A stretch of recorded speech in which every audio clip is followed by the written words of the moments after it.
Bonjour à tous. On va peut-être commencer puisqu'il est l'heure. Si je pense que certains nous rejoindront en cours de route. Bienvenue à cette nouvelle webconférence Fava Multi. Le thème du jour, c'est le suivi et la prise en charge du syndrome de Marfan en pédiatrie, présenté par le docteur Marie Cotillon et le docteur Marlène Michon-Jounot. Juste avant de commencer, puisque c'est une webconférence qui est sur le syndrome de Marfan, je voulais juste vous parler de deux petites choses. En premier, c'est la plateforme Psyfava Multi. Donc, c'est une plateforme téléphonique qui a été mise en place par la filière et destinée touchés par une maladie vasculaire rare, c'est-à-dire soit les malades, soit les membres de leur entourage, et qui va vous permettre donc une écoute et un temps d'échange avec une psychologue, mais également d'être orienté, si besoin, près de chez vous. Et la deuxième chose, c'est donc si vous êtes atteint du syndrome de Marfan et que vous souhaitez devenir acteur de la recherche, vous pouvez vous connecter sur compare.php.fr et faire partie de la cohorte Marfan en remplissant des questionnaires en ligne. Voilà. Vous retrouvez toutes les informations sur le site internet. Et maintenant, je vais laisser la parole au docteur Marie Cotillon et Marlène Michon-Jounot qui vont vous parler du thème du jour. Bonjour à tous, je suis Marie Cotillon, donc je suis une des pédiatres qui travaille au Centre national de référence du syndrome de Marfan à Bichat. Est-ce que vous avez bien mon partage d'écran ? Oui, ok, super. Donc, on va essayer de vous aborder le suivi, la prise en charge du syndrome de Marfan en pédiatrie. Donc, tout d'abord, je vais vous présenter le Centre national de référence du syndrome de Marfan sous la direction du professeur Jondot. Il a été créé en 1995, où on y réalise des consultations de dépistage et de suivi. Les adultes, ils sont suivis tous les 3 ans et les enfants, ils sont suivis tous les 2 ans. Donc, on effectue des hôpitaux de jour où ils sont réalisés plusieurs consultations médicales et paramédicales. Lorsque l'enfant effectue son hôpital de jour, il assiste à plusieurs consultations de spécialistes, une consultation avec un cardiologue, une consultation avec un pédiatre, un examen ophtalmologique, une consultation avec un généticien, une consultation avec un psychologue et une assistante sociale. On peut y réaliser des examens complémentaires, des prélèvements génétiques, un électrocardiogramme, une échographie cardiaque. Et on réalise environ 1000 hôpitaux de jour par an et on suit environ 200 enfants avec une mutation dans le gène FBN1. Au décours de l'hôpital de jour, on se réunit avec toute l'équipe pluridisciplinaire du Centre national de référence et on met en commun, lors d'une réunion synthèse, toutes les informations concernant le patient et on peut réaliser à partir de cela une base de données cliniques qui est constituée depuis plusieurs années. Donc, le Centre national de référence de Marfan a vraiment un rôle de coordination entre différents acteurs. On va travailler en étroite collaboration avec les orthopédistes pédiatres pour adresser les patients présentant une scoliose. Nous allons travailler en étroite collaboration avec les kinésithérapeutes pour essayer de prévenir les douleurs et prévenir les rétractions.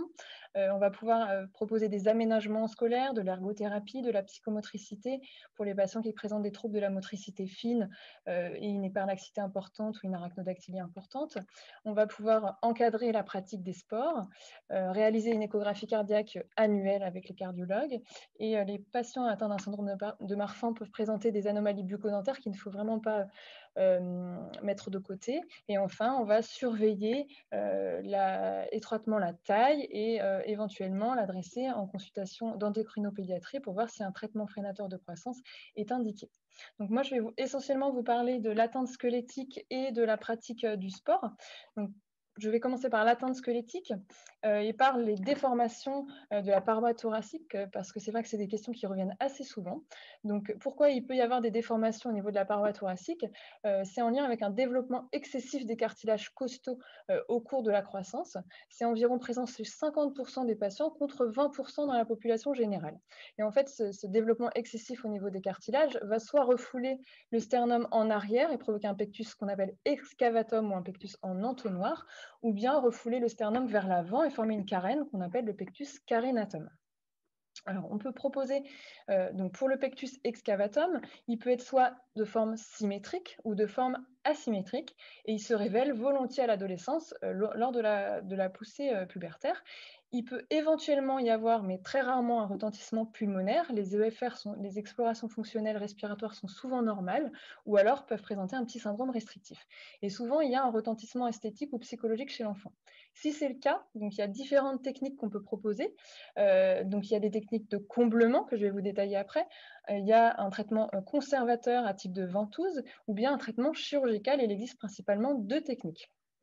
Donc, pour les techniques de comblement, on peut éventuellement proposer de réaliser un implant sur mesure qui est en gomme ou silicone et qu'on va pouvoir venir combler qui va pouvoir venir combler le pectus. Ou bien on peut proposer pour des pectus qui sont légers un lipofilling ou une autogreffe de tissu adipeux. Ça veut dire qu'on va aller prélever la graisse du patient à un certain endroit pour la réinjecter et combler le creux au niveau du thorax. Pour le traitement conservateur à type de cloche aspirante appelé Vacuum Bell. Donc, c'est un anneau en silicone qui va provoquer un effet ventouse lorsqu'on gonfle la petite poire noire. Et donc, sur une étude de 61 patients, il y a eu une réduction de 2,7 à 0,8 cm lorsque la ventouse était portée de 2 à 8 heures par jour sur une durée d'environ 20 mois. Donc, voilà la deuxième photo de cette ventouse. Pour les techniques chirurgicales, donc il existe 2 techniques. La première technique, c'est la technique mini-invasive de Nuss. Alors, on va introduire une lame métallique sur le côté du thorax, comme sur cette image. Sous contrôle thoracoscopique, on va introduire cette lame entre le sternum et le péricarde et on va retourner sur elle-même cette barre rétrosternale qui va repousser le sternum en avant et corriger la déformation du thorax.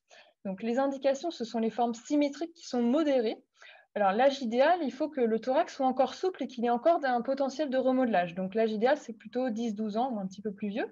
En bilan préopératoire, on va réaliser des explorations fonctionnelles respiratoires, une échographie cardiaque et un scanner thoracique. Il faut savoir que les suites opératoires immédiates, elles sont douloureuses, voire très douloureuses, mais le résultat, il est excellent. Le taux de satisfaction chez les patients, il est de plus de 90%. Ça laisse peu de cicatrices puisque la lame est introduite sur le côté du thorax. Il y a des complications qui sont décrites à type d'infection plaie, pneumothorax ou allergie liée à la barre. On peut reprendre le sport environ 3 mois après un post-opératoire et on retire le matériel environ 2 ans après la pause. Donc, vous pouvez voir la photo du pectus excavatum avant la chirurgie, cette barre qui a été mise en place là sur la radiothorax que vous pouvez voir, et ensuite le résultat post-opératoire. La deuxième technique chirurgicale qui est proposée, qui est une intervention beaucoup plus lourde, qui s'appelle la sternocondroplastie simplifiée selon Ravitch, on va réaliser une incision sous-mammaire qui mesure environ 20 cm et on va réséquer les cartilages costaux environ de la 3e côte jusqu'à la 7e côte et on va fixer une attelle transternale sur la partie antérieure des côtes. Alors, les indications sont plutôt des pectus qui sont asymétriques avec un âge plus avancé, avec une rigidité thoracique et sans capacité de remodelage, ou alors un pectus qui combine à la fois une forme excavatum et une forme carinatum. En revanche, c'est contre-indiqué en phase de croissance, donc cette opération doit se faire en fin de croissance, et on retire le matériel sous anesthésie locale environ 6 mois après. Concernant le pectus carinatum, donc, où il est formé une carène en avant, comme ça une déformation en avant, on peut proposer un traitement orthopédique, donc soit un corset court de compression comme vous pouvez voir en haut à droite. Le résultat, il est bon, mais si on débute le corset avant le pic de croissance pubertaire, vous pouvez voir une photo avant le corset puis après le corset, ou bien on peut proposer des brassières de compression dynamique qu'il faut pouvoir porter environ 22 heures sur 24. Si le corset n'est pas suffisant, si la brassière de compression dynamique n'est pas suffisante, on peut proposer une sternocondroplastie simplifiée où on va aller réséquer les cartilages hypertrophiés en longueur. Voilà pour les déformations de la paroi thoracique. Je vais maintenant aborder la scoliose. Alors, pour la scoliose, le diagnostic, il est clinique. On va cliniquement avoir une gibbosité. Et donc, en fait, la scoliose, c'est une déformation du rachis dans les 3 plans de l'espace. Il y a à la fois une inclinaison frontale, une bascule latérale et une rotation axiale des corps vertébraux. Ce qui est particulier dans le syndrome de Marfan, c'est qu'elle est souvent à double ou à triple courbure. Il y a un potentiel risque d'aggravation pendant la période de croissance, donc il faut bien la surveiller tous les 6 mois jusqu'à la fin de la croissance pubertaire, et on peut évaluer la sévérité de la scoliose par l'angle de Cobb. Donc l'angle de Cobb, c'est l'angle qui est mesuré entre le plateau vertébral supérieur de la vertèbre plus inclinée et le plateau vertébral inférieur de la vertèbre la plus inclinée. Et on peut évaluer également la rotation des corps vertébraux, comme vous pouvez voir sur cette image. Alors, comment on va surveiller cette croissance? On va essayer de réaliser les clichés EOS si c'est disponible près de chez vous. C'est une radiographie du squelette entier en position debout, en position fonctionnelle, et on va y réaliser des clichés simultanés de face et de profil, afin de pouvoir faire une reconstruction du squelette en 3D. Ce qui est intéressant dans cette technique, c'est que c'est 8 à 10 fois moins irradiant que la radiographie conventionnelle et environ 800 à 1000 fois moins irradiant que le scanner. Et ça va donner des images comme ça de reconstitution en 3D de chaque vertèbre et nous indiquer les angles des différentes courbures. Alors, plus la scoliose est découverte tôt, plus le risque évolutif est élevé. Le risque d'évolutivité, on l'a dit, est maximal au moment de la croissance pubertaire. Et donc, afin d'essayer de voir si ça peut encore beaucoup se modifier au cours de la croissance, on va voir à quel stade de Risser l'enfant se trouve. Et on estime que la fin de croissance racidienne est autour du Risser 4-5 si une jeune fille a ses règles depuis plus de 2 ans et si la prise de taille sur 1 an est inférieure à 1 cm. Alors, quelle est la prise en charge que l'on propose pour les scolioses? Si la scoliose elle est de moins de 15 degrés, on va faire un suivi annuel ou biannuel si il est en pleine croissance pubertaire et on va proposer des séances de kinésithérapie. En revanche, si la scoliose elle est autour des 20 degrés ou supérieure à 20 degrés, on va orienter l'enfant en consultation orthopédie. En consultation d'orthopédie, le traitement peut être proposé soit un traitement orthopédique, on va réaliser un corset sur mesure, il va falloir porter le corset jusqu'à la fin de la croissance, soit uniquement nocturne, soit 24 heures sur 24. Il va vraiment falloir insister sur l'importance de l'observance. Donc c'est ce genre de corset que vous pouvez voir sur cette photo. Ou bien on peut proposer un traitement chirurgical quand la scoliose est évolutive malgré le corset et quand la scoliose est supérieure à environ 40 degrés. Donc ça, c'est à discuter avec le chirurgien orthopédique. Souvent, il réalise une arthrodèse vertébrale postérieure. L'objectif, c'est de redresser, de rééquilibrer le rachis et on va aligner, comme sur cette radio, et fusionner l'ensemble des vertèbres sur 2 tiges métalliques qui sont fixées par des vis ou par des crochets. Ce qui est important de savoir, c'est qu'on l'a dit, les signes squelettiques évoluent avec l'âge, que ce soit l'arachnodactylie avec le signe du pouce ou le signe du tour de poignet ou la fréquence du pectus carinatum ou excavatum et la scoliose évoluent tous avec l'âge. C'est pour ça qu'on suit les enfants tous les 2 ans. Alors, les autres anomalies orthopédiques qu'on peut retrouver, ce sont les pieds plats avec déformation valgus de l'arrière-pied. On peut proposer plusieurs choses, soit des chaussures montantes ou des chaussures de montagne bien adaptées. On peut proposer des semelles orthopédiques ou parfois même un traitement chirurgical si la déformation est sévère. On peut constater souvent des chevauchements des orteils ou des orteils en griffe. On peut également orienter l'enfant en consultation d'orthopédie et proposer des semelles. Je n'ai pas abordé toutes les atteintes squelettiques parce qu'on n'aurait pas pu tout aborder, donc je m'en suis contentée à 6 atteintes squelettiques. On va dire un tout petit mot sur l'atteinte cutanée. Donc, on voit fréquemment des vergetures en l'absence d'amaigrissement massif. Elles sont souvent dorsales au moment de la croissance ou très caractéristiques au niveau des épaules, comme vous pouvez voir sur cette photo. Ou bien ils peuvent présenter souvent des hernies récidivantes. Voilà pour l'atteinte squelettique. Maintenant, je vais essayer d'aborder le sport et le syndrome de Marfan. Donc, dans un premier temps, quel est le risque pour un patient atteint du syndrome de Marfan de réaliser de sport? Donc, il y a 2 risques. Ça peut favoriser la dilatation aortique et sa dissection. Le risque est d'autant plus augmenté s'il ne prend pas de bêta-bloquant qui, lui, peut limiter l'augmentation de la fréquence cardiaque et de la pression artérielle au cours de l'effort. Et le deuxième risque de pratiquer du sport, ça peut favoriser une luxation au niveau du cristallin, soit par des chocs ou les accélérations et les décélérations brutales. Pour essayer de comprendre quels sont les sports que l'enfant peut pratiquer, il faut essayer de distinguer 2 types d'activités et 2 types d'exercices. Donc, il y a les type aérobique et les types anaérobiques. Donc, une activité aérobique va être de faible intensité, plutôt sur une longue période, par exemple la marche, la course lente, la natation ou bien le vélo. Et il y a l'activité anaérobie qui est une intensité plus élevée sur une courte période. Et il y a 2 types d'exercices, dynamiques, statiques. Dynamiques qui sont appelés isocinétiques, ça va être des exercices qui sont en mouvement, où il va y avoir une modification de la longueur des muscles lors du mouvement des articulations, mais la force intramusculaire générée, elle est peu importante. Donc par exemple, c'est la marche, la natation, et donc la pression appliquée sur la paroi aortique, elle est peu élevée. En revanche, les efforts statiques dits isométriques provoquent une grande force avec peu de mouvement. Par exemple, c'est l'haltérophilie, la musculation. Ce sont des efforts très intenses de courte durée et la compression musculaire empêche la dilatation des vaisseaux qui sont dans le muscle. Et donc, la pression artérielle augmente beaucoup et la pression appliquée sur la paroi thoracique est donc très élevée, ce qui peut favoriser la dilatation et la dissection aortique. Je vous ai remis le petit tableau des sports autorisés sans restriction. Et les sports autorisés en dilettante.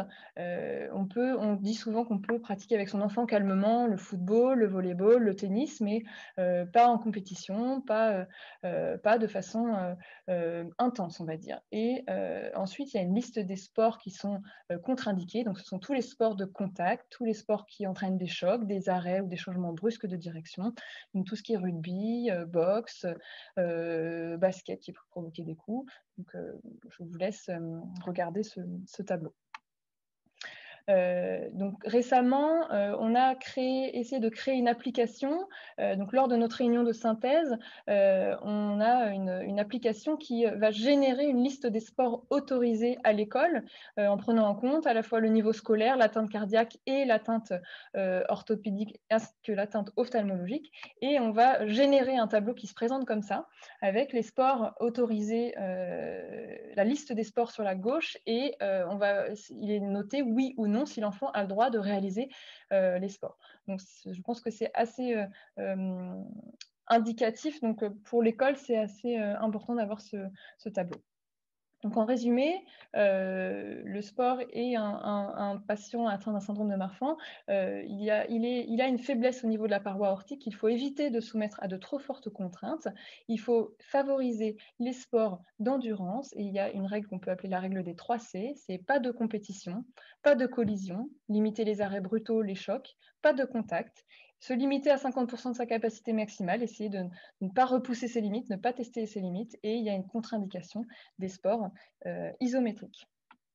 Merci pour votre attention. Je laisse la parole à Dr Michelon-Jounot. Merci.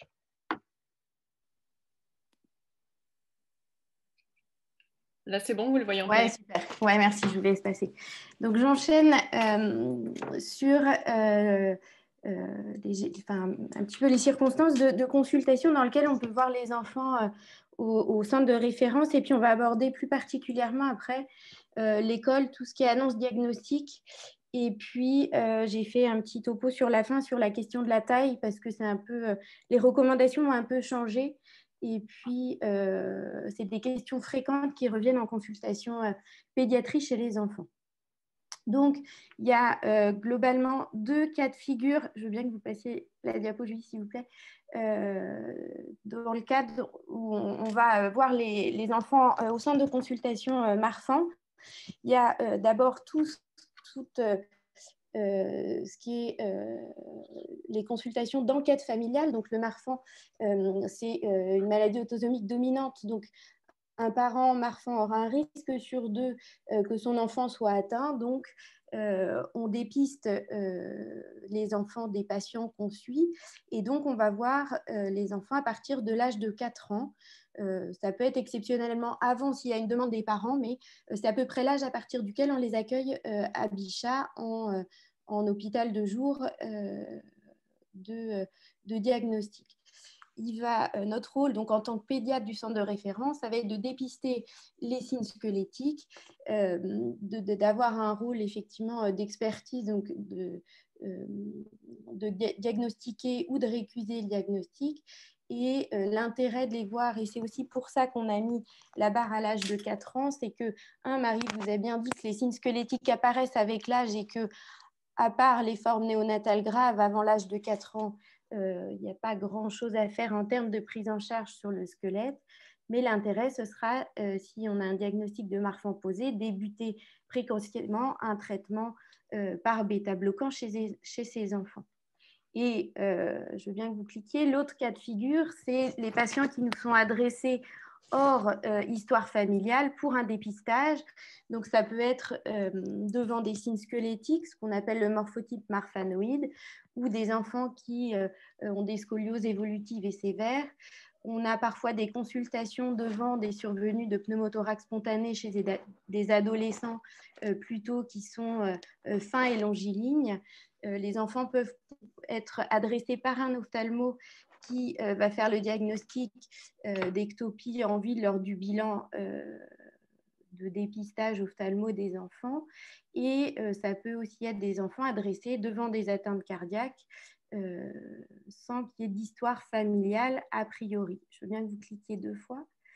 Et là, il y aura 2 cas de figure. Soit le diagnostic de Marfan est évident et on a, je reviendrai sur la diapo suivante, les critères remplis cliniques qui sont les critères de Gant, soit 2 autres clics s'il vous plaît. Le diagnostic ne peut pas être posé à l'issue de la consultation parce qu'on n'a pas suffisamment de signes ou parce que l'enfant est trop jeune et auquel cas les signes ne sont pas forcément encore apparus. Et donc, on proposera un suivi, on verra les enfants 3 ou 5 ans plus tard en fonction de l'atteinte qu'on va trouver. Je veux bien que vous passiez la diapo suivante. Merci. Qu'est-ce qu'on appelle le morphotype marfanoïde? Là, c'est des photos de patients qu'on voit en consultation. On a l'image du marfan qui est effectivement grand, mince, qui a des extrémités et des bras longs et qui peut effectivement avoir syphose et scoliose. Il peut y avoir une dysmorphie, mais vous le savez, il y a une grande hétérogénéité phénotypique et clinique dans le syndrome de Marfan et tous les signes ne sont pas tous présents et ils ne sont pas tous, enfin j'ai mis des photos un peu caractéristiques, mais ils ne sont pas tous si dysmorphiques et donc il y a parfois besoin de l'expertise au centre de référence pour chercher des signes un peu plus fins et d'où l'intérêt quand on évoque le diagnostic de Marfan de faire la journée d'HDJ. Alors il y a rarement une urgence finalement pour les enfants en pédiatrie, les délais ils sont assez longs de rendez-vous, c'est aux alentours de 9 mois. Mais l'idée, c'est d'infirmer ou non le diagnostic. Et puis, si on l'élimine au terme de la journée, on oublie le syndrome de Marfan et puis on traite une scoliose qui peut être une scoliose idiopathique chez un enfant qui est grand, mince, mais qui n'a pas forcément un syndrome de Marfan. Je veux bien qu'on passe à la suivante. Je vous ai remis, juste pour remettre un peu les idées au clair, les critères diagnostiques qui sont les mêmes chez les adultes et les enfants. C'est les critères de Gant 2 qui datent de 2010. Et effectivement, ils sont un petit peu pondérés, c'est-à-dire que quand on a une atteinte ophtalmo ou cardiovasculaire, ça pèse plus de poids, et vous le verrez ensuite, que juste des signes squelettiques isolés. Donc effectivement, qu'est-ce qu'ils disent ces critères? C'est qu'en l'absence d'une histoire familiale, si on a une atteinte cardiaque, que ce soit une dissection, une dilatation, avec une ectopie du cristallin, donc 2 atteintes dans ces 2 systèmes, on pose le diagnostic clinique de syndrome de Marfan. De la même façon, quand on a une mutation retrouvée avec une atteinte cardiaque, on peut poser le diagnostic de Marfan. Quand on a une atteinte cardiaque avec dissection et ou dilatation avec une atteinte systémique, on pose le diagnostic de Marfan. Et par contre, si on a une histoire familiale, une mutation connue, il suffit d'avoir soit l'ectopie, soit l'atteinte des systèmes, soit la dilatation aortique pour poser ce diagnostic. Donc ça, c'est quand on est, entre guillemets, dans des situations assez faciles où on a les atteintes des 2 systèmes majeurs avec l'histoire ou la génétique présente. Je veux bien la diapo suivante. Et en fait, ce qui est plus fin à chercher, ce qui est un peu le rôle aussi du centre de référence et de la consultation qu'on fait nous en pédiatrie, c'est d'évaluer ce score d'atteinte squelettique. Et vous voyez, tous les signes sont listés là. C'est une grille qu'on remplit à l'issue de la consultation et chaque signe est pondéré s'il est présent ou non. Donc, il y a, si on les liste, la dolichosténomélie, c'est-à-dire que les sujets marfands ont une envergure qui est supérieure à la taille, et pour que le critère soit compté, il faut que le rapport de l'envergure sur la taille soit supérieur à 1,05. Il faut que la scoliose soit présente et supérieure à 20 degrés. Donc, c'est quand même des scolioses assez importantes pour qu'on les code et qu'on les compte dans le score d'atteinte systémique. Pardon. Les enfants peuvent, c'est plutôt les adultes, mais on en voit parfois avoir des flessomes au niveau des coudes du fait de rétraction. Ce qu'on cherche et ce qu'on voit beaucoup et ce qui est parfois vu avant la consultation au centre de référence, c'est ce qu'on appelle l'arachnodactylie, c'est-à-dire le signe du pouce. C'est le fait de pouvoir entourer son poignet donc avec son pouce et son petit doigt, et de passer complètement une phalange par-dessus. Il faut que le bracelet soit complètement fermé. Et ça, c'est le signe du poignet, pardon. Et le signe du pouce, c'est quand on ferme la main, on a toute une phalange qui dépasse en fait à l'occlusion de la main. Les déformations de l'arrière-pied, effectivement, elles peuvent être caractéristiques avec, Marie en a parlé déjà, l'affaissement de l'arrière-pied et le pied valgus, sachant que là encore, c'est un signe qui est très fréquent chez les tout petits enfants, pas forcément spécifique, et la platypodie peut se corriger de façon naturelle avec la musculature, enfin, quand l'enfant développe sa voûte plantaire et sa musculature. Donc, les signes peuvent aussi évoluer, et on ne fera pas le diagnostic de Marfan sur une platypodie isolée chez un petit. Les signes évoluent dans les deux sens. La protrusion acétabulaire, c'est le fait que les hanches soient trop rentrantes. C'est peut-être à l'origine d'une coxarthrose précoce, de douleur. Et là aussi, le score est pondéré en fonction pour calculer le score d'atteinte systémique. Les anomalies du faciès, elles peuvent être présentes. On les compte quand elles sont, quand il y en a au moins 3 sur 5 de présentes. Donc, elles sont listées ici. Tous n'ont pas la dysmorphie caractéristique du syndrome de Marfan. Je vous l'ai dit en présentant les diapos avant. Les anomalies du thorax, donc on en a parlé. Et puis, il y a des atteintes neurologiques avec les ectasies de la dure mère. Donc, c'est le schéma qui est indiqué avec un sac dural qui est trop large. Et puis, la survenue de pneumothorax spontané, effectivement, dans l'atteinte pulmonaire. Les vergetures, on en a parlé. La myopie et le prolapsus de la valve mitrale. Et donc, pour avoir un score d'atteinte, il faut avoir un score d'atteinte systémique supérieur ou égal à 7 pour parler d'une atteinte systémique. Que ce soit chez l'adulte ou chez l'enfant, il n'y a pas de spécificité pédiatrique dans ce score diagnostique de Gant. Voilà, on peut passer à la suivante.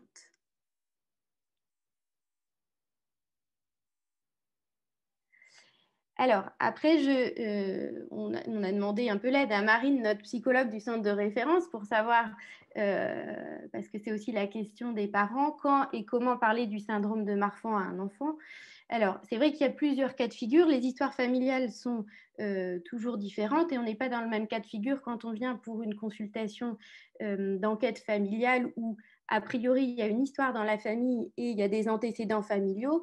Et quand on vient pour la première fois au centre de référence, adressé par son médecin généraliste ou son orthopédiste. Il faut savoir qu'un enfant n'est jamais trop petit pour savoir. Il faut bien sûr adapter son discours à l'âge de l'enfant. C'est parfois un peu déstabilisant quand on arrive faire la consultation au centre de référence et que les parents disent chut, chut, il est au courant de rien. Ben non, il y a des choses qu'on peut dire sans être forcément alarmiste, mais il faut être honnête et transparent, ne pas mentir aux enfants. Et encore une fois, c'est très hétérogène la présentation clinique du Marfan chez l'enfant. Donc, si l'enfant n'est pas dysmorphique, n'a pas de signe effectivement de faciès, n'est pas très grand ou n'a pas des lunettes très épaisses du fait de son ectopie, effectivement, il aura peut-être moins de questions qu'un enfant qui est beaucoup plus grand que les autres, a des lunettes très épaisses, se fait moquer de lui à l'école. Et effectivement, c'est important que l'enfant puisse connaître les particularités, puisse les nommer, pouvoir les comprendre et éventuellement les expliquer à ses camarades et à l'école. Et il faut savoir, voilà, laisser l'enfant poser des questions. Elles sont différentes à tout âge.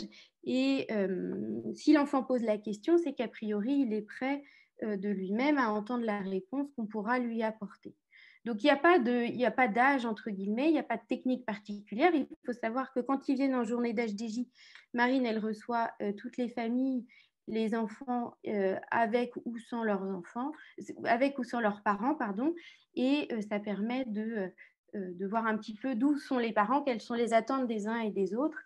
Et effectivement, il y a parfois beaucoup de non-dits dans certaines familles, et l'idée, c'est d'essayer d'aider ces familles à parler de certaines choses qui sont soit parfois tabous, soit parfois, il ne faut pas non plus mettre l'enfant dans une bulle, donc il faut parfois pouvoir parler des choses assez clairement. Je veux bien qu'on passe à la suivante. Je pense qu'on va arriver à l'école bientôt. Et donc, voilà, d'où l'intérêt. Alors, tous les enfants atteints de syndrome de Marfan ne sont pas suivis par un psychologue, n'ont pas des soucis dans leur tête, mais c'est vrai que de poser parfois les choses, ça peut aider. Il y a certaines histoires qui sont assez lourdes et pénibles, avec des décès, avec des interventions multiples. Il y a certains enfants qui ont des suivis assez lourds et donc un vécu de la maladie chronique qui peut être plus ou moins difficile.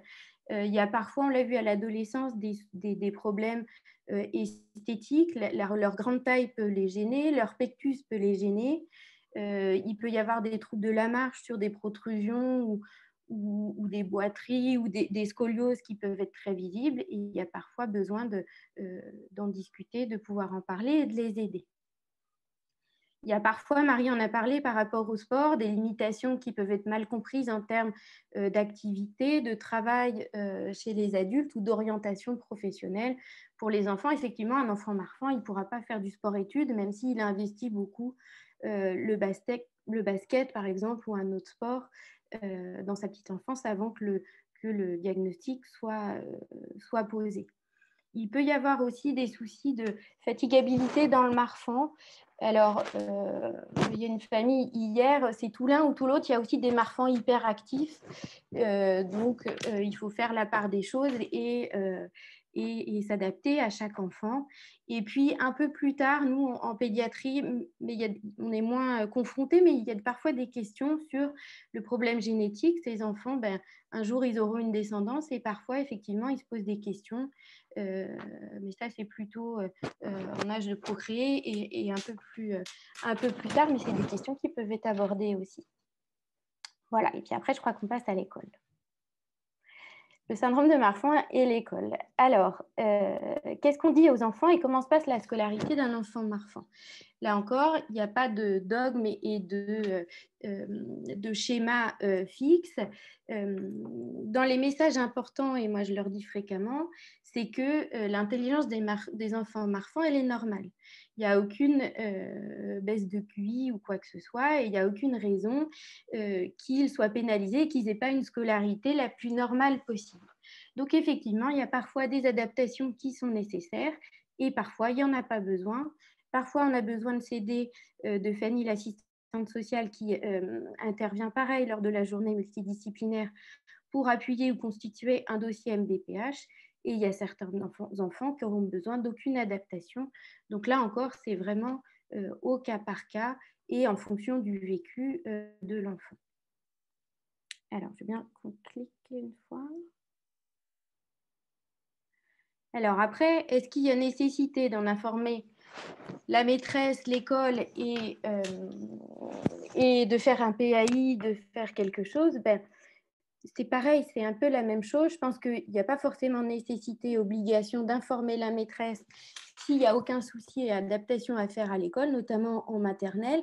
Il n'y a pas de protocole médicamenteux d'urgence, il n'y a pas de traitement par bêta-bloquant à mettre, enfin, il n'y a pas de PAI médicamenteux à mettre en place.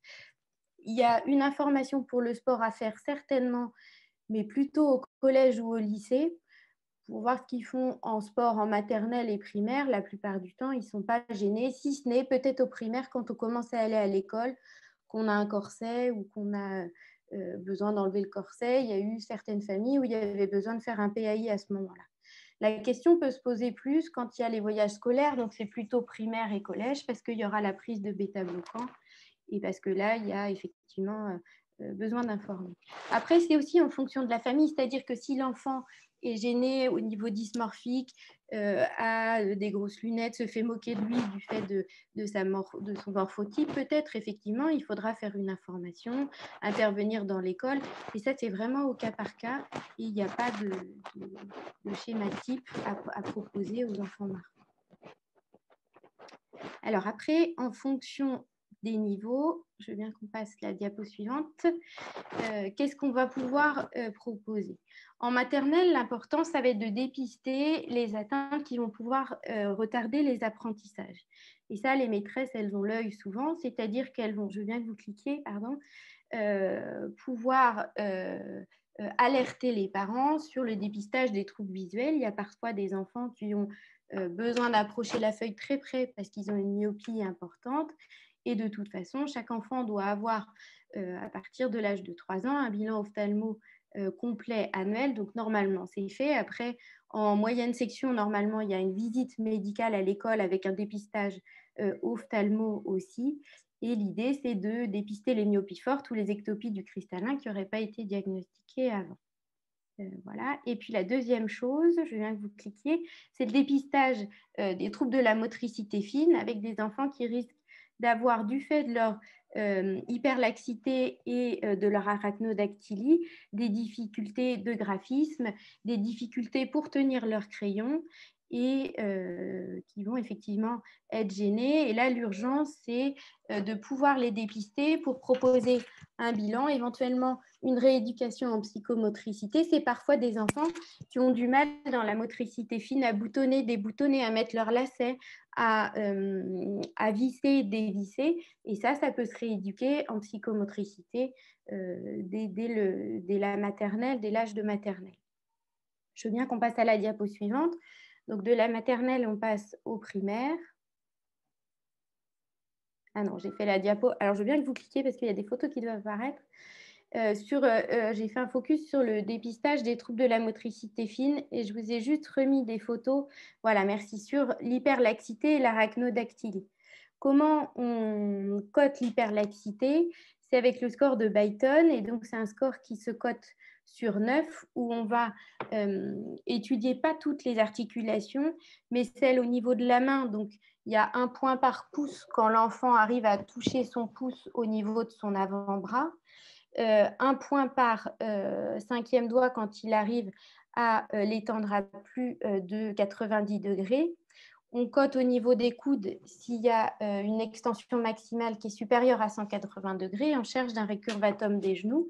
Ça fait 4 fois 2, 8 points. Et le 9e, c'est l'hyperlaxité au niveau du rachis avec un enfant qui arrive à poser les mains à plat quand il a les jambes tendues. On parle d'hyperlaxité quand le score de Byton il est supérieur, moi j'ai mis à 6, on dit 5, 6, 4, ce n'est pas une vraie hyperlaxité. Et ça, c'est pareil, un petit enfant peut avoir une hyperlaxité parce qu'ils sont tous plus souples que nous à l'âge adulte, donc ça peut aussi évoluer. Mais souvent, ils sont vraiment handicapés, c'est des enfants qui n'arrivent pas à maintenir le crayon, ils n'ont pas assez de force, notamment quand ils passent au stylo-bille au primaire. Et le signe du poignet et du pouce, je vous les ai expliqués tout à l'heure, ils sont illustrés aussi ici. Donc après, qu'est-ce que va faire la psychomotricité? Elle peut proposer une rééducation et un renforcement de la force musculaire au niveau de la motricité fine et parfois du matériel adapté avec des enfants qui seront plus à l'aise avec par exemple le crayon à papier plutôt que le stylo-bille parce que c'est plus difficile à écrire et il existe des guides-doigts ou des manchons pour les aider à maintenir leur crayon. J'ai plus l'écran, Julie? Ah si, c'est bon, pardon. Je veux bien vous laisser passer la diapo, c'est mon ordi qui a bugué. Alors, en primaire, qu'est-ce qu'on va voir? Eh bien, parfois, des difficultés et des lenteurs à l'écriture du fait de ces troubles de motricité fine. Et on peut être amené à demander l'intervention d'une AVS, d'une auxiliaire de vie scolaire, qui se fait souvent via la constitution d'un dossier MDPH, avec une présence aux côtés de l'enfant dans la classe, qui n'est pas forcément sur tout le temps scolaire, mais pour l'aider sur la prise de notes sur la compréhension et choses comme ça. Donc ça peut être mis en primaire, parfois en maternelle. Il peut y avoir des adaptations. Alors, c'est des enfants qui ont des troubles de vision, parfois des myopies fortes, donc ils ont parfois besoin d'être mis devant à l'école. Alors, il faut aussi, c'est le problème, c'est qu'ils sont parfois très grands. Donc, s'ils sont devant, le suivant ne voit pas bien. Donc, ou alors la table n'est pas adaptée. Donc, il faut aussi les mettre derrière. Donc, il faut quand même informer l'équipe enseignante dans ces cas-là pour trouver des adaptations pour ces enfants, pour qu'ils puissent suivre leur scolarité le plus normal. Et il faut avoir aussi en tête que c'est des enfants, on va le voir après, qui peuvent être très grands et qui peuvent être pris pour des enfants plus âgés que leur âge réel parce qu'ils sont 4-5 couloirs au-dessus de la taille et se rappeler que c'est pas qu'ils sont pas matures ou qu'ils sont limités, c'est juste que c'est un enfant de 8 ans et qui ne peut pas avoir la maturité d'un enfant de 12 ans, même s'il en a la taille. Donc, ils sont parfois au primaire un peu en difficulté par rapport à ça. Et on va passer au collège et au lycée. Merci. Alors, au collège, on a à peu près les mêmes problématiques. La VS, elle peut être continuée au collège. Ce qu'on demande souvent, c'est des adaptations pour qu'ils aient un casier ou un double de jeux de livres pour les ménager au niveau du port de charges lourdes, notamment quand ils ont une scoliose avec un corset. Donc, on est amené à faire des PAI, des projets d'accueil individualisés pour ces enfants. Parfois, ils ont besoin de temps de repos qu'on leur ménage sur le temps du déjeuner ou des PAI pour le sport, pour qu'ils puissent pratiquer le sport, mais en dilettante et qu'ils ne soient pas forcés et qu'ils n'aient pas forcément le même barème que les autres. Et puis, s'il y a des troubles de motricité sévères, c'est des enfants qui peuvent être appareillés, enfin, qui peuvent avoir une tablette ou un ordinateur pareil au collège pour limiter la prise de notes. Et ça, on le fait toujours dans le cadre d'un dossier MDPH parce que ça peut être pris en charge avec le 100% de leur marfan. Et enfin, au lycée, c'est à peu près les mêmes choses, si ce n'est qu'il faut parfois les aider et dans leur orientation. C'est vrai qu'il y a des filières bac pro et tout ça qui peuvent être sur les métiers du bâtiment et il faut savoir les orienter un peu en fonction des charges qui peuvent être amenées à porter. Marie insistait sur les sports, mais c'est aussi valable dans le travail et il y a certaines choses qu'ils ne pourront pas forcément faire, donc l'importance de les orienter et de leur donner les informations. Et puis on peut, alors j'ai mis plutôt au lycée, mais on peut faire éventuellement au collège un PAI avec un tiers-temps, c'est-à-dire que c'est des enfants qui n'ont pas une intelligence plus basse que les autres, mais qui n'ont parfois pas le temps de finir leurs devoirs parce qu'ils ont des crampes, parce qu'ils ont des difficultés ou des lenteurs à l'écriture. Donc, il suffit de faire un PAI avec un tiers-temps et c'est des enfants qui peuvent bénéficier d'un temps supplémentaire pour finir leurs devoirs et ça peut parfois les aider à avoir des notes le plus correctes possible et qui réussissent dans leurs études. Voilà, je crois que j'ai fini pour l'école. Et je passe rapidement sur le dernier point que je voulais aborder, c'est la croissance. Vous l'avez vu, j'ai remis un peu exprès les tableaux des critères cliniques de Gant. La taille apparaît à aucun moment dans les critères diagnostiques de Gant et pourtant dans le morphotype marfanoïde, on parle de la grande taille et de la maigreur constitutionnelle qu'ont les enfants marfans. Ça, c'est les courbes normales des enfants filles et garçons, juste pour que vous situez la taille à plus de DS de la fille, elle est à 1,75 m. Quand on passe, je veux bien la diapo suivante, sur les cohortes marfans, on se rend compte que le 1,75 m, c'est finalement la taille moyenne d'une fille marfan. Donc les enfants marfans dans les cohortes étudiées, ils ont une taille de déviation standard au-dessus de la moyenne de la population générale. Que ce soit filles et garçons, ça a été étudié. Et ils ont aussi comme particularité, ce qu'on a vu dans les critères, c'est la dolichosténomélie, c'est qu'ils ont une envergure qui est très supérieure à leur taille. C'est cet aspect de bras très grands et très longs. Je Je veux bien la diapo suivante. Alors, juste rapidement, on avait regardé effectivement un petit peu dans notre cohorte à Bichat la taille des garçons et des filles. On avait effectivement retrouvé la même chose. Alors, la courbe noire, c'est la courbe des enfants marfans et en trait plein, celle du dessus. La courbe en trait plein au milieu, c'est celle-là, ouais. C'est la courbe des enfants normaux, entre guillemets. Ce qui est important de voir, c'est qu'ils ont globalement une vitesse de croissance qui est normale. C'est des enfants, quand on regarde leur courbe de croissance, qui finalement, dès la première année de vie, se mettent sur leur couloir et grandissent à plus 2, plus 3 DS, plus 4 parfois, mais de façon régulière. Il n'y a pas d'accès de croissance, il n'y a pas d'histoire de lâchage d'hormones dans les croissances marfans. Ils ont juste une croissance régulière qui est sur un couloir bien supérieur de la moyenne. Je veux bien la diapo suivante. Et quand on comparait avec la population normale, ce qu'on trouvait, c'est les deux premières colonnes du diagramme, c'est que la différence de taille, elle était majeure dès la petite enfance, entre 3 et 7 ans. Et puis, finalement, ils font un pic de croissance plutôt la première année de leur puberté, qui est un peu plus élevé par rapport à la population générale et aux autres grandes tailles qui sont non marfans. Et puis, donc là, on s'inquiète un peu parce qu'on dit qu'ils vont avoir une taille prédictive qui va être très importante. Et d'une façon qu'on ne peut pas tellement expliquer, ils ont tendance à ralentir un peu sur les 2 années suivantes de la croissance et on surestime très fréquemment leur taille définitive puisqu'ils vont s'arrêter de grandir un peu plus tôt et on le voit quand on fait les radios d'âge osseux, ils ont une avance d'âge osseux qui apparaît sur les 2 dernières années de croissance. Donc, c'est à suivre de très près parce qu'effectivement, c'est des enfants qui vont être grands, qui souffrent parfois de leur grande taille et c'est important. C'est parfois leur question de savoir mais quelle taille je vais faire, docteur, quand est-ce que je vais m'arrêter?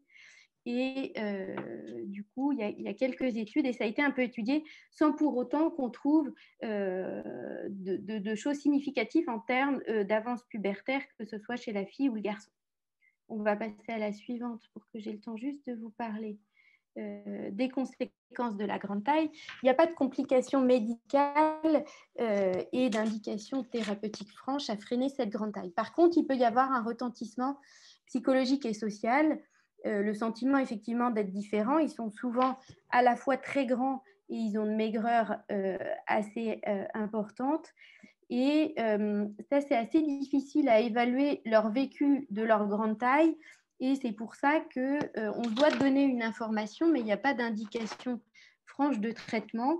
Il y a certaines familles où les parents étaient grands et ça ne gêne pas les enfants d'être grands. Quand c'est des mutations de novo, ça peut être plus compliqué et pour eux d'avoir 3 têtes de plus que les autres. Quelles sont à l'heure actuelle les indications du traitement freinateur? C'est en gros un pronostic de taille qui est au-delà de 4 déviations standards. Donc, c'est une taille prédictive chez une fille qui est supérieure à 1,85 m et supérieure à 1,93 m chez les garçons. Et puis, c'est surtout le retentissement psychologique que l'adolescent et ou sa famille peuvent avoir. Je veux bien la diapo suivante. Alors, quelles ont été les différentes prises en charge de la grande taille? C'est juste pour vous montrer un petit peu l'historique. Initialement, on s'est dit que si on induisait une puberté précoce, notamment avec des œstrogènes chez les filles, ça accélérerait la maturation du cartilage de croissance et elles arrêteraient de grandir un peu plus tôt. Ça a été abandonné et on ne le fait plus. J'ai vu quelques filles qui ont été traitées comme ça parce que donner des œstrogènes à forte dose, il y a quand même des conséquences après plus tard et donc ça a été abandonné. De la même manière, on s'était dit si on fait la même chose chez les garçons avec la testostérone, peut-être qu'on arrivera à freiner la croissance plus rapidement et diminuer leur taille définitive. Ça, c'est pareil, c'est passé parce que la tolérance d'injecter de la testostérone était assez variable. Le dernier traitement qui avait été retenu, c'était les analogues de la somatostatine, donc la somatuline, qui est le traitement de référence en fait des grandes tailles constitutionnelles dans les acromégalies. Mais là, donc, c'était des injections en intramusculaire tous les 15 jours, du début, à partir du stade de Tanner 2 jusqu'à la fin de la croissance, pour des gains de taille de centimètres qui étaient en moyenne de 4 à 8 centimètres, mais avec pas mal d'effets secondaires au niveau digestif et notamment des lithiases. Et il n'y a aucune étude en pédiatrie qui a été publiée. On était complètement hors AMM. Alors, quelles sont les pistes à l'heure actuelle pour traiter ces grandes tailles quand on a un retentissement et une demande de la part des familles?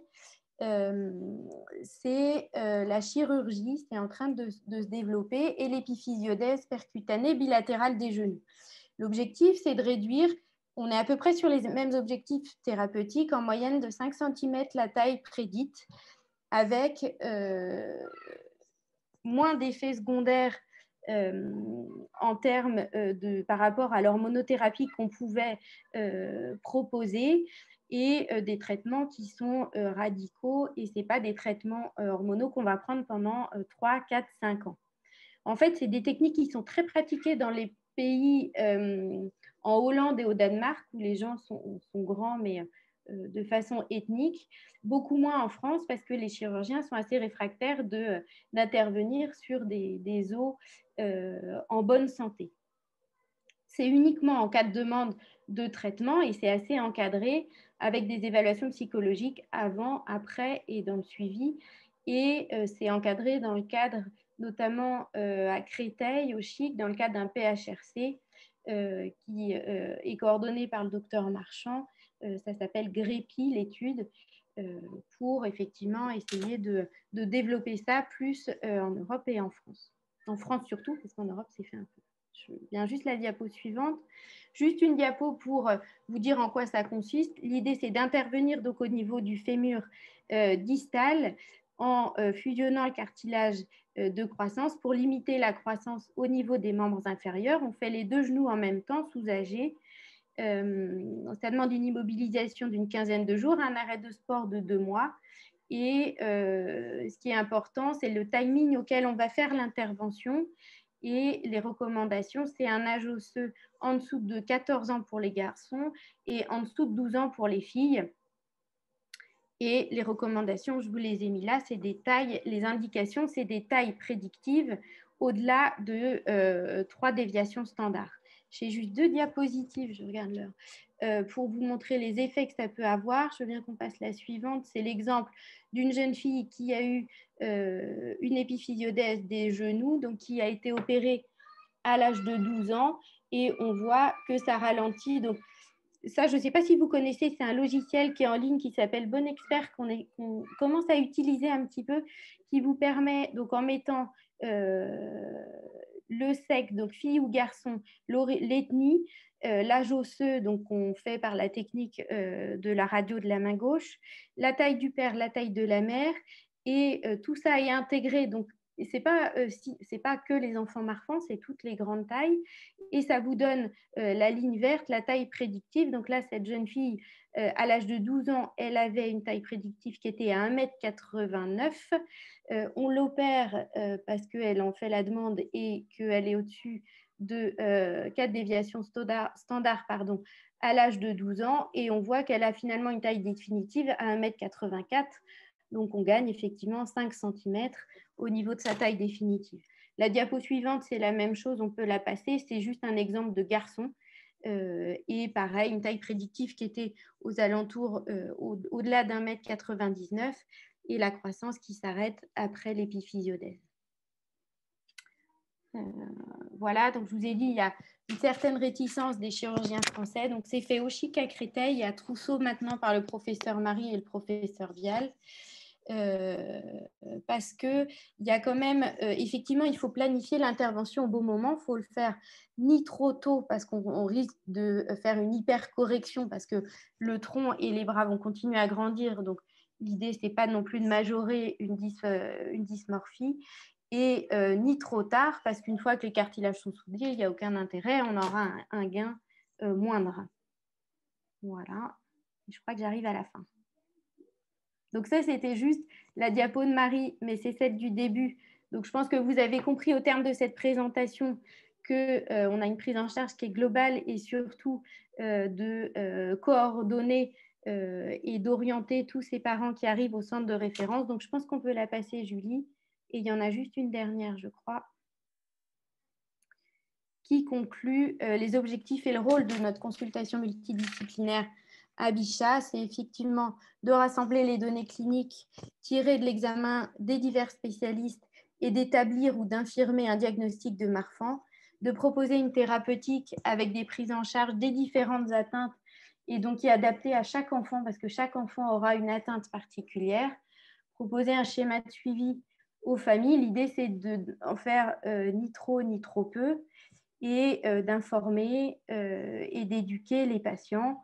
On les voit tous les 2 ans, donc on ne se substitue pas du tout à un orthopédiste ou à un pédiatre généraliste, mais on peut parfois, et on est joignable par mail, et on répond assez facilement aux questions que peuvent avoir les familles, parce qu'en 2 ans de temps, il peut se passer beaucoup de choses. Voilà, je crois que j'ai fini, Julie. Parfait.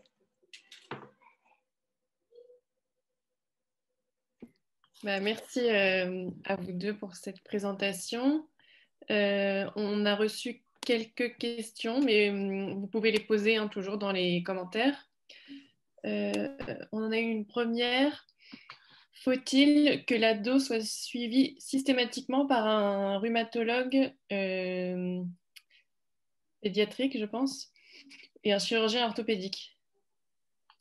Alors, je peux essayer de répondre. Rhumatologue, je ne pense pas que ce soit nécessaire. Et pour l'orthopédiste pédiatre, donc nous déjà, on va être vigilants sur bien suivre essentiellement la scoliose. Donc, si scoliose débutante, c'est sûr qu'il faut qu'elle soit suivie au moins tous les ans s'il n'est pas en période de croissance pubertaire et tous les 6 mois s'il est en période de croissance pubertaire. Donc, ça peut être par un examen clinique, un cliché ES par le pédiatre ou par nous si c'est le moment qu'il soit vu en hôpital de jour. Et enfin, nous, on l'adresse si besoin. Si la scoliose approche les 15-20 degrés, on les envoie très facilement en consultation orthopédie. Voilà. Il y avait eu une question sur où est-ce qu'on peut trouver le tableau pour les sports à l'école. Je ne sais pas s'il est dispo quelque part. Sur assomarfan.fr, sur Internet, vous allez trouver assez facilement et vous avez un dépliant sur le sport qui est un PDF. Assomarfan.fr, vous allez trouver assez facilement. Et pardon, pour revenir à la question précédente, si l'enfant n'a pas du tout un dos tout droit, alors je ne sais pas ce que tu répondrais toi, Marlène, si l'enfant, par exemple, a une atteinte ophtalmologique isolée, je pense qu'effectivement, il n'y a pas besoin qu'il soit forcément suivi par un orthopédiste et le suivi en HDJ peut être nécessaire, peut être suffisant s'il est vu tous les ans par son pédiatre, par exemple. Oui, oui, je suis d'accord, Marie. Après, c'est des enfants, il faut adapter leur suivi à leur atteinte, en fait. Et l'idée, c'est que parfois, ils ont des milliards de rendez-vous, ils sont obligés de sortir de l'école et c'est pas forcément nécessaire. Donc, je pense l'important, c'est d'avoir toutes les informations. Et dès qu'on a un signe d'alerte, il faut savoir aller voir le spécialiste. Mais on a des enfants marfans qui vont avoir une atteinte ophtalmo et cardiaque et qui auront très peu finalement de signes squelettiques. Donc, il faut être vigilant si on a un bon médecin traitant ou un bon pédiatre qui peut suivre l'enfant tous les 6 mois ou tous les ans et qui se sent à même de suivre un marfan, il n'y a aucune obligation à voir un orthopédiste. Par contre, si on a une atteinte squelettique et encore plus quand elle est précoce ou qu'on est dans un... Parce qu'il y a aussi des gens qui sont dans des déserts médicaux et qui ont du mal même à joindre leur médecin traitant ou avoir les ordonnances ou tout ça. Et là, effectivement, il y a certains patients qui préfèrent être suivis dans un CHU plus proche. Je pense que c'est vraiment adapté en fonction des atteintes des enfants. Et après, encore une fois, si on voit un enfant, on suspecte un marfan parce qu'il a une scoliose évolutive, il ne faut pas attendre le rendez-vous au centre de référence marfan pour l'adresser à un orthopédiste. Un orthopédiste pédiatrique lambda va suivre la scoliose d'un enfant marfan. Encore une fois, nos délais, ils sont de 9 mois. Je pense que c'est dommage d'attendre l'expertise et la consultation de pédiatre au centre de référence pour prendre contact avec l'orthopédiste pédiatrique. Si on a une alerte sur l'examen clinique, il faut l'envoyer tout de suite, effectivement, et avant même de venir au centre de référence.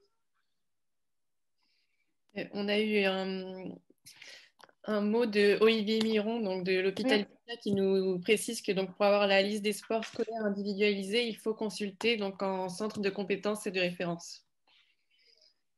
On a eu une question sur les bêta-bloquants. Quel bêta-bloquant mettre chez un enfant de 4 ans? On n'est pas cardiologue, mais de ce qu'on entend en consultation, ils sont sous bisoprolol, en fait. Ok. Est-ce qu'on observe une relation entre les enfants marfans et le haut potentiel intellectuel? Pas du tout.